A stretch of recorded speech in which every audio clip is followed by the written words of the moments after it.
दोस्तों नमस्कार, एक बार फिर उपस्थित हूँ लूसेंट जीके का निचोड़ लेकर। आज का हमारा विषय है भारत में यूरोपीय व्यापारिक कंपनी का आगमन। चलिए शुरू करते हैं दोस्तों। पहला सवाल है, किस वर्ष वास्को डी गामा कालीकट बंदरगाह पर पहुंचा था? दोस्तों उत्तर हो जाएगा मई 1498 में। वास्को डी गामा कालीकट बंदरगाह पर मई 1498 में पहुंचा था। अगला सवाल है, भारत में प्रथम पुर्तगाली वायसराय बनकर कौन आया था? दोस्तों उत्तर हो जाएगा फ्रांसिस्को द अल्वेडा। भारत में प्रथम पुर्तगाली वायसराय फ्रांसिस्को द अल्वेडा था।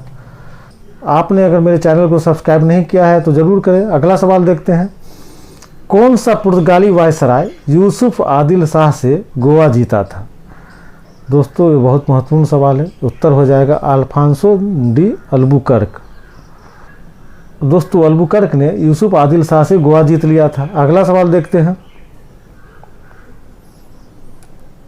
पुर्तगालियों ने अपनी व्यापारिक कोठी सर्वप्रथम कहाँ स्थापित की? उत्तर हो जाएगा कोचिंग में। पुर्तगालियों ने अपनी व्यापारिक कोठी सर्वप्रथम कोचिंग में स्थापित की थी। अगला सवाल देखते हैं, डचों ने अपनी पहली व्यापारिक कोठी कहाँ स्थापित की? मछलीपट्टनम में। डचों ने अपनी पहली व्यापारिक कोठी मछलीपट्टनम में स्थापित की। अगला सवाल है दोस्तों, वर्ष 1759 में बेदरा का युद्ध किसके मध्य हुआ था? दोस्तों अंग्रेजों एवं डचों के मध्य। अब बेदरा के युद्ध में डच पराजित हुआ और पराजित होने के बाद डचों का पतन हो गया। अगला सवाल देखते हैं, मुगल दरबार में आने वाले प्रथम अंग्रेज कौन था और किस मुगल शासक के दरबार में आया था? दोस्तों प्रथम अंग्रेज कैप्टन हॉकिंस था और जहांगीर के दरबार में आया था। दोस्तों प्रथम अंग्रेज कैप्टन हॉकिंस था जो मुगल दरबार में आया था। उस समय मुगल बादशाह जहांगीर था। अगला सवाल देखते हैं, सर टॉमस रो किस मुगल शासक के दरबार में आया था? दोस्तों उत्तर हो जाएगा जहांगीर के दरबार में। सर टॉमस रो जहांगीर के दरबार में आया था। अगला सवाल देखते हैं, अंग्रेजों को कहाँ के सुल्तान ने सुनहरा फरमान दिया था? दोस्तों गोलकुंडा के सुल्तान ने सुनहरा फरमान दिया था। अगला सवाल देखते हैं, चंद्रगिरी के राजा से मद्रास पट्टे पर किस अंग्रेज ने लिया था? महत्वपूर्ण सवाल है दोस्तों, याद रखिएगा। उत्तर हो जाएगा फ्रांसिस डे ने। चंद्रगिरी के राजा से मद्रास पट्टे पर फ्रांसीसी डे ने लिया था। अगला सवाल है, फ्रांस में निर्मित अंग्रेज कोठी का नाम क्या रखा गया था? उत्तर हो जाएगा फोर्ट सेंट जॉर्ज। मद्रास में निर्मित अंग्रेज कोठी का नाम फोर्ट सेंट जॉर्ज था। अगला सवाल देखते हैं, चार्ल्स द्वितीय को पुर्तगालियों ने दहेज में भारत का कौन सा क्षेत्र दिया था? दोस्तों उत्तर हो जाएगा बम्बई। चार्ल्स द्वितीय को पुर्तगालियों से दहेज में बम्बई मिला था। अगला सवाल देखते हैं, बम्बई शहर की स्थापना किसने की थी? दोस्तों बम्बई शहर की स्थापना गेराल्ड ओंगियार ने की थी। याद रखिएगा, जिसको अभी वर्तमान समय में हम लोग मुंबई के नाम से जानते हैं। इस शहर की स्थापना गेराल्ड ओंगियार ने की थी।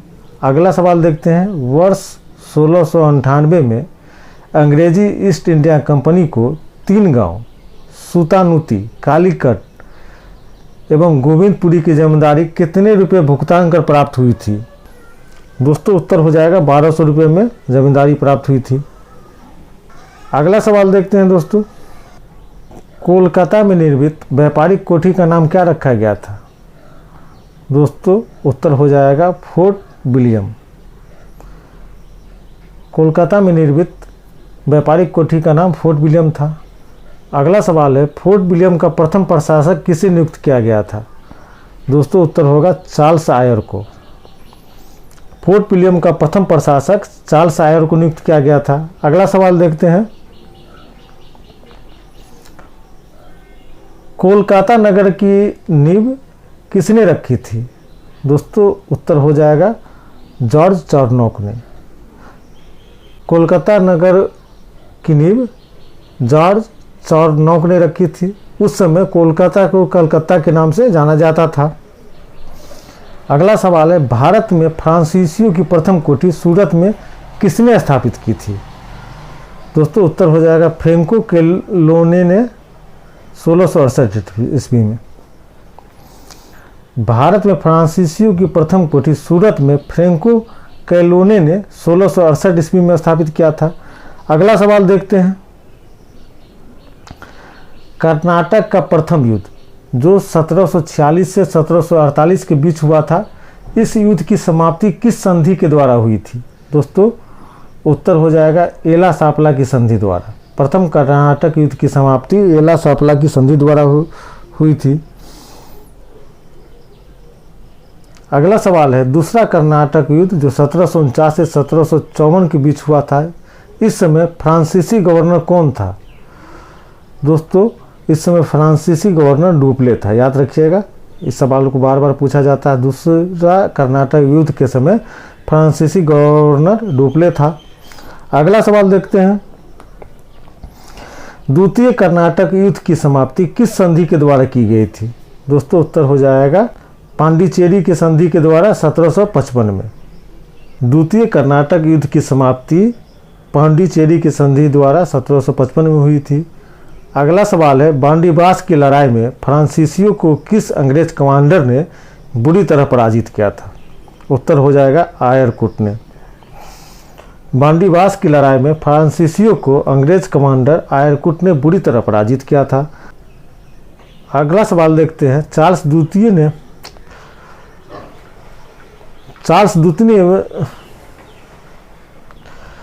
द्वितीय ने बम्बई को कितने वार्षिक किराए पर अंग्रेजी कंपनी को दे दिया था? तो 10 पाउंड वार्षिक किराए पर। अगला सवाल देखते हैं। दोस्तों इसी के साथ यह वीडियो संपन्न होता है। अपना ख्याल रखें। बहुत बहुत धन्यवाद।